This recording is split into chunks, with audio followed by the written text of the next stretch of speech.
Chemical and physical properties. So whatever the matter we're looking at and whatever change it's undergoing, we can classify that as either chemical or physical.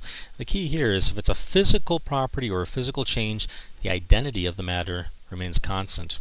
Or a chemical, just the opposite, we're changing the identity. And so, for example, here in the book we've got a picture of a candle that's melting. Well, that wax, so a solid wax, it heats up, it turns to liquid, it runs down the side, goes to the bottom, turns to solid again.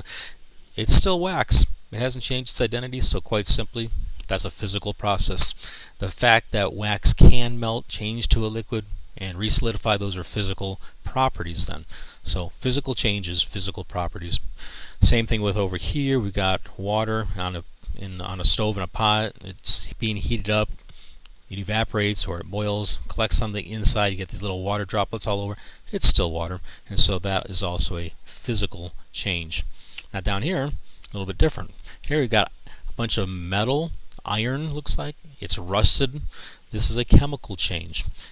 The iron did not have that rust on it before like that, and as it's exposed to oxygen and water over time, that top layer of iron actually changes its identity. It interacts with the oxygen in the air and becomes rust. Rust is actually iron and oxygen combined together. It's a slow process, but its identity has changed, so that's a chemical change. And the fact that iron reacts in that way, we would call it a chemical property of iron. Over here we have chrome, I guess, on a motorcycle. Chrome does not do what iron does. Chrome does not react with oxygen or in the water, and so over time it just stays and shiny like this, and therefore that's its chemical property, that it does not react like that.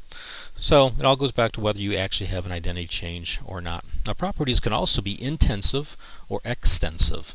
Intensive properties do not rely on how much is there, where extensive do. So if I'm talking about the mass of something or the volume, those are extensive. The more I have, the number of the mass or the number of the volume will change.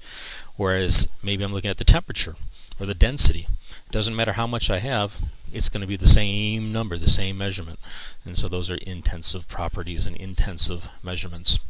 Now, the periodic table of the elements, as this example down here in this figure, is interesting enough arranged by these type of properties. Not the physical. That's actually what they did first, and it didn't work out so well, but by chemical. And we're going to see exactly what those trends are and exactly how it's been grouped, but keep that in mind. The periodic table of the elements is arranged by chemical properties.